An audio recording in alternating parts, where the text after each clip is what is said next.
तो अब हम बढ़ते हैं इसी कड़ी में आगे एग्जाम्पल नंबर 12 की तरफ। एग्जाम्पल नंबर 12 का स्क्रीनशॉट लेना चाहो तो ले सकते हो। चलिए तो जरा देखते हैं सवाल में क्या कह रहा है। वो सेम सवाल है, थोड़ा बहुत अलग हो सकता है। You are supplied with the following information in respect of Shyam limited for the year 2016। Production for the year बताई दिया 69,000 यूनिट्स। यानी जैसे ही हमने पढ़ा 69,000 यूनिट्स वैसे ही हम तुरंत क्या करेंगे, अभी आप लोग सॉल्व मत करना, केवल देखते रहो।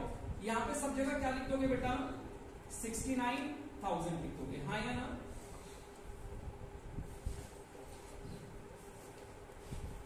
तो जैसे मैंने आप लोगों को डिजाइन पूरा सिखाई दिया, केवल उसमें वैल्यू पुट करनी है और कुछ नहीं करना, ठीक है।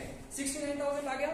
अब पढ़ो, फिनिश्ड गुड्स इन स्टोर 3 महीने तक रहते हैं। तो फिनिश्ड गुड्स रहते हैं 3 महीने तक, तो यहां पे जो आ जाएगा वो 3/12 आ जाएगा, पीरियड, है ना बेटा। उसके बाद क्या लिखा हुआ है सवाल में, लिखा हुआ है रॉ मटेरियल इन स्टोर रहता है 2 महीने के बराबर। तो रॉ मटेरियल जो आएगा वो ये कितने महीने का आएगा, 2/12। आ रहा है समझ। नेक्स्ट पढ़ो, प्रोडक्शन प्रोसेस में रहता है 1 मंथ के। सवाल पढ़ रहे हो आप लोग, वर्क इन प्रोग्रेस 1 मंथ, तो यहां पे 1/12 1/12 1/12। आगे पढ़ो, सवाल में क्या कह रहा है वो बता रहा है कि ये हो गया क्रेडिट अलाउड बाय क्रेडिटर्स 1 महीने, कितने महीने, 2 महीने। क्रेडिट अलाउड बाय क्रेडिटर्स यानी यहां पे आ जाएगा 2/12। अच्छा यहाँ पे 69,000 लिखना रहेगा, ठीक है, 2/12। आगे चलो, credit given to debtors 3 months, तो डेटर्स में यहां पे आ जाएगा 3/12 3/12 3/12, ठीक है। उसके बाद क्या है बेटा, अब ध्यान से सुनना इस सवाल की खास बात, सेलिंग प्राइस पर यूनिट 50 पैसे बताया हुआ है, वो कहीं भी काम नहीं आता, लेकिन अब उस पे बेस कुछ वैल्यूज निकलेंगी। सुनना, सब लोग बुक में लिखेंगे सामने, रॉ मटेरियल पे लिखा है 50% ऑफ सेलिंग प्राइस। बेटा अगर सेलिंग प्राइस 50 पैसे है, सुनना, सेलिंग प्राइस 50 पैसे है, तो रॉ मटेरियल लिखा है 50% ऑफ सेलिंग प्राइस, तो कितना हो जाएगा, 0.25 हो जाएगा, हाँ या ना। इसका मतलब जहां जहां रॉ मटेरियल लिखा था वहां वहां क्या लिख दूंगा, 0। खास बात थोड़ी सर बताई तो दिया था नहीं बेटा, वो 25 पैसे डायरेक्टली गिवन नहीं थी, इसलिए मैं बोल रहा हूं, ठीक है, 25%। नेक्स्ट, डायरेक्ट वेजेस है 10% ऑफ सेलिंग प्राइस, यानी डायरेक्ट वेजेस में कौन सा खर्चा लोगे, 10% ऑफ 50 पैसे, तो कितना हो जाएगा 0.05 बेटा। 10% कितना हो जाएगा 0.05, तो 3 जगह वेजेस आता है, तीनों जगह ये लिख दोगे 0.05, ठीक है बेटा। आगे चले, अब उसने बोला ओवरहेड जो है वो 20% ऑफ सेलिंग प्राइस है, तो ओवरहेड कितना होगा 20% ऑफ 50 पैसे, ये हो जाएगा 0.10। आप कैलकुलेटर में टाइप करोगे तो आपको अपने आप पता चल जाएगा 0.10 हो गया। स्टेटमेंट काफी कुछ भर चुकी है हमारी। अब आगे बढ़ो, there is a regular production and sale cycle and wages overhead accrue evenly. वे, अब सुनो इस सवाल की खास बात, wages are paid in the next month of accrual. Underline कर लेंगे नेक्स्ट मंथ को। इसका मीनिंग ये हुआ कि वेजेस टाइमली दे रहे हैं या 1 महीना लेट दे रहे हैं। पता है यहां पे एक नया पॉइंट आ जाएगा इस सवाल में, outstanding wages. Outstanding wages, outstanding wages में भी यहाँ पे डायरेक्ट वेजेस के बारे में बात चल रही है। 69,000 आएगा, वेजेस का रेट था 5 पैसे, 1 महीना लेट दे रहे हैं तो क्या लिखेंगे 1/12, यानी 69,000 तो आनी है, रेट कौन सा लेंगे, लेबर वाला लेंगे, और टाइम कितना है 1 महीना लेट दे रहे हैं लेबर को पैसा, तो ये एक नया पॉइंट आ गया। बताओ समझ में आया नहीं आया। आउटस्टैंडिंग वेजेस एक लायबिलिटी होता है, इसलिए लायबिलिटी वाली साइड में आ गया। यूनिट सी आएंगी, रेट आ जाएगा लेबर वाला जो हमेशा चल रहा है, और टाइम आ जाएगा, सवाल ने खुद ने बोला है 1 महीना लेट पेमेंट कर रहे हैं तो 1 महीना आ जाएगा। आ रहा है बेटा सभी को। आगे पढ़ेंगे, material is introduced in the beginning of the production cycle, इससे फर्क नहीं पड़ता, you are required to give out working capital.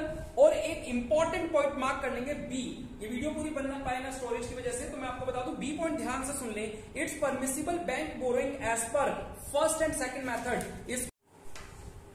तो बेटा नेक्स्ट एग्जांपल करते हैं हम लोग, एग्जांपल नंबर 17, ठीक है। आप लोग इसका स्क्रीनशॉट लेना चाहो तो ले सकते हो, वो बीच में वीडियो थोड़ी स्किप हो गई थी थोड़ी सी, आप लोग बुक से देख लीजिएगा। चलिए एग्जांपल नंबर 17 में देखते हैं क्या है। यहां लिखा है you are required to prepare the board of directors of Raveena limited a statement showing the working capital needed to finance the level activity of 5200 units of output. यानी हमारा जो आउटपुट है वो कितनी यूनिट्स का है बेटा? 5200। तो हम बिना सोचे समझे यहाँ पे सब जगह कितना पुट कर देंगे? 5200।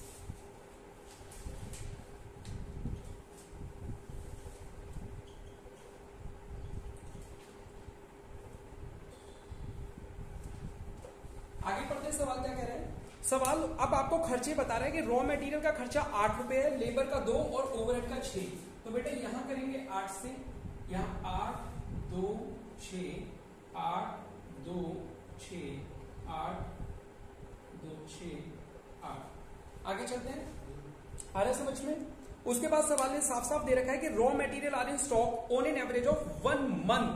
बेटा ध्यान से सुनेंगे, सबसे लास्ट लाइन पे स्टार लगाएंगे 9th पॉइंट पे। 9th पॉइंट में बोला हुआ है assume 52 weeks in a year, यानी साल में 52 वीक होते हैं, और 4 वीक्स इन अ मंथ, यानी एक महीना जब वो बोलेगा तो आपको यहाँ पे 1/12 नहीं करना। देखो जैसे हम 1 मंथ पढ़ते हैं हमारा दिमाग चलता है यहाँ पे 1/12 करने को, है ना? लेकिन आपको इस सवाल में 1/12 नहीं करना है, आपको यहाँ लिखना है 4/52।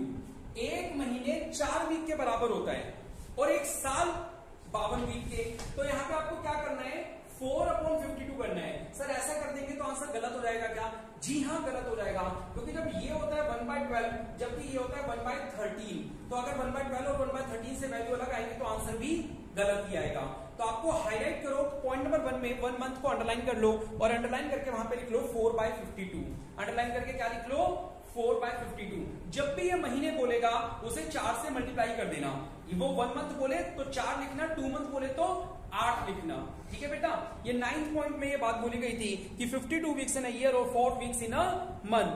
अब वो बोल रहा है कि material are in process on an average of half a month. बेटा हाफ मंथ का मतलब कितने वीक्स ले लूं? बोलो 2 वीक्स लेंगे। तो यानी वर्क इन प्रोग्रेस में कितने वीक्स लिखेंगे? 2/52। ये बात समझ में आ गई? ये इस सवाल की सबसे खास बात थी जो पेपर में भी रिपीट बोर्ड पे पूछी जाती है। आगे चलो, finished goods are in stock on an average of 6 weeks. पहले से 6 वीक्स लिखा हुआ है तो यहां पे आ जाएगा 6 वीक्स के हिसाब से। ठीक है, और क्या लिखा हुआ है सवाल में? कहां गया? Credit allowed by creditor is 1 month. Creditor 1 महीने का टाइम दे रहा है तो 1 महीने का मतलब क्या हो जाएगा? 4/52। फिर लिखा हुआ है credit allowed to debtors is 2 months. 2 months का मतलब 8/52। 8/52 आ रहा है समझ? मंथ्स को वीक्स में कन्वर्ट करके लिखना है इस सवाल में। क्लियर है ये बात या नहीं है? आगे बढ़ो। Lag in payment of wages 1.5 weeks, इसका मतलब 1.5 वीक्स हो गया। बेटा वेजेस का भी एक टॉपिक आएगा तो यहां पे लिख लेंगे 5200, वेजेस का रेट लिखेंगे 2 रुपए और 1.5 डिवाइड बाय 52 लिखेंगे। कितना लिखेंगे?